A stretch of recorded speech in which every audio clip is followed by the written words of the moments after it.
Here's another piece, and you're really going to like this because you're right up to speed with all of this. You're fine-tuning this. You're right on the brink of these manifestations beginning to flood in. So here's some things that will help you to realize that.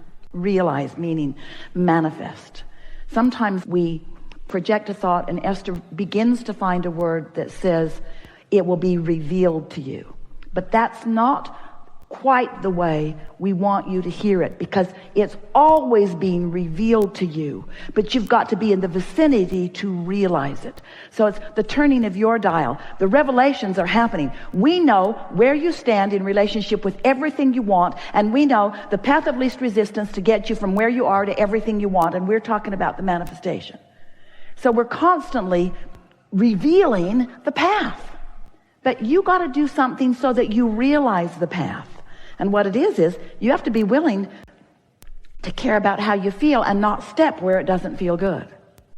So there's some new things that we've been talking about recently that have really helped Esther, really helped a lot of people who are focusing with them. So just follow this train of thought just a little bit. You're right there. Law of attraction and momentum, same subject. Yeah? Trajectory, really good word. Trajectory meaning the thoughts that I have been thinking have carved out a vibrational path on both wanted and unwanted, yes? Beliefs matter. You were source energy before you were born into this body and still are. So there is a source energy trajectory that is the path that everybody's talking about all the time. Want to find my path, want to find my path. We want you to too. The trajectory, the source energy. But it's not just what source wants in some disconnected fashion from some not really paying attention to who you are. It's this trajectory of all that you've become and all that you've added to it. What you thought about yesterday that you added to that trajectory matters too. So there is a trajectory, there is a path that the source within you is so powerfully focused upon that when you get in the vicinity of alignment, you feel it, you know it, and nothing can keep you from it. Esther began discovering that when we said the words, don't go looking for your path. Prepare yourself vibrationally so that it can appear beneath your feet. Feel the difference in that? Your work is to create a vibrational atmosphere or mood that puts you in a place of realization, because your path is all around you. There are 20 or 30 or 40 viable paths to everything that you want around you all the time. And when you're in that vibrational vicinity, just lights right up. And nothing could keep you from it. You feel so certain about it. If you could understand, and we want you to, and we'll use every word that Esther can find in her vocabulary to help you to understand it more, although we have to say to you, a disclaimer here, words don't teach. It's only life experience. But sometimes we say things that then your life confirms. So there is this point of attraction that is you, this mood or atmosphere that is you. And if you will give your undivided attention to the job of feeling good, of having a good mood, then you will be standing in that place of revelation where you will realize more and more and more and more that your path is right there, and then it's right there, and then it's right there, and then it's right there. It won't stand still. It never does. It's more, because source is flowing and demonstrating with you and to you and through you.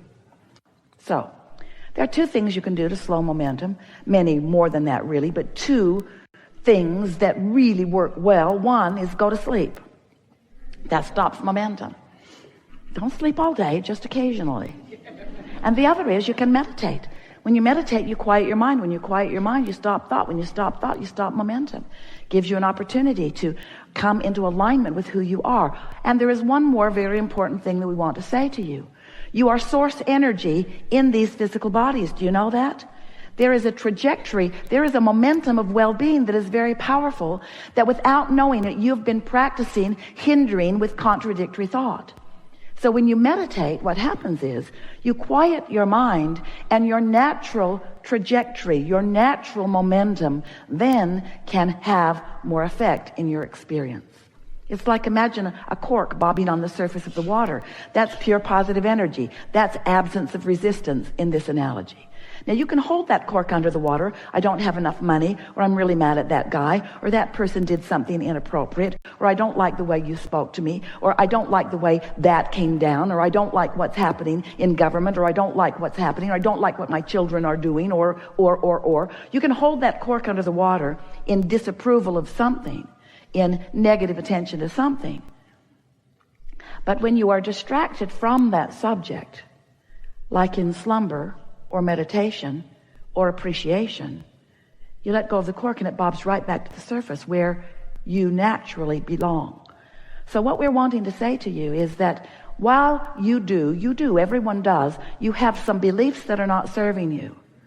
The source within you knows who you really are and what you really want.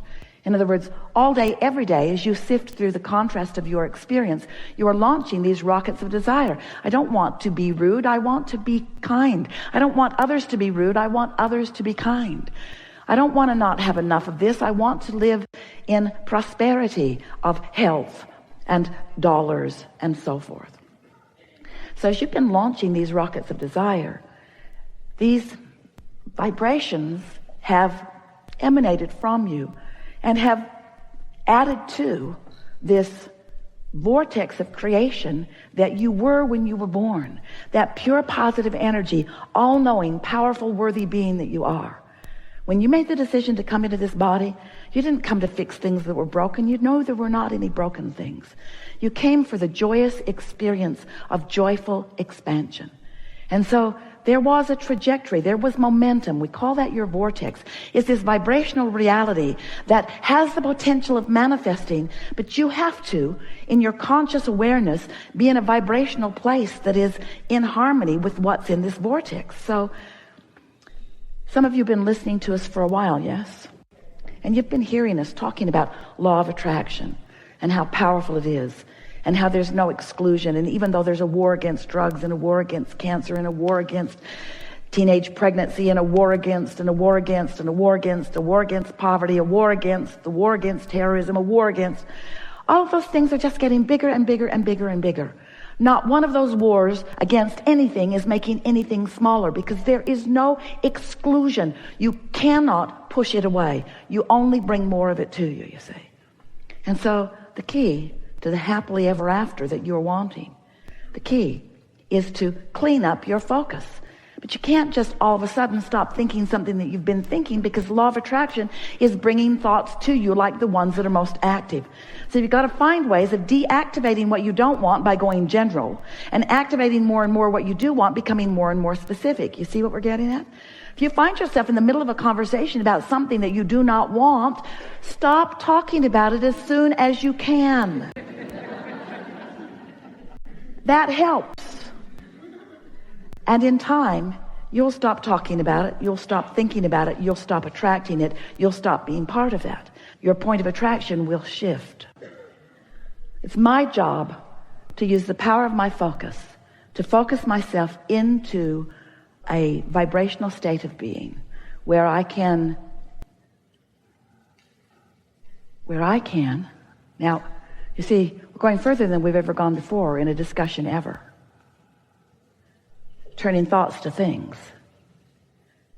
I'm finding a way to achieve a vibrational mood or atmosphere, because I care about how I feel, first and foremost. And in doing so, in the absence of resistance, my vibration raises to the frequency of the source within me who knows all that I've become and leads me directly to it. That's how things come out of thoughts. In other words, they're not being shipped in from other planets. It's not about somebody else gathering it up and handing some of it to you. It's about you allowing yourself a vibrational frequency that helps you to realize. You've all had the experience. Happens to Esther on a pretty regular basis. There's something that she's looking for and she can't remember where it is. She's spread out all over a lot of places. And so she will focus on it and she'll try to remember where it is. Try to remember, where did I put that? When did I last use it?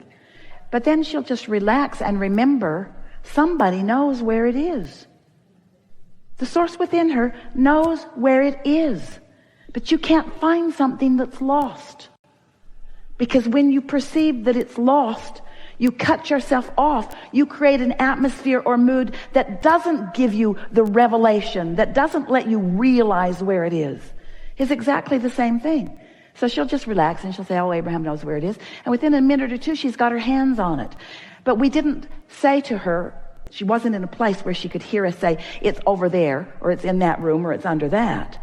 It's that, oh, I think I'll go in there for this other reason. And oh, I think I'll go over there for this other reason. She's always on her way to something else that was easy for us to lead her to, because it's not easy to lead her to what's lost. So that's why we love you so much. Your paths are so convoluted.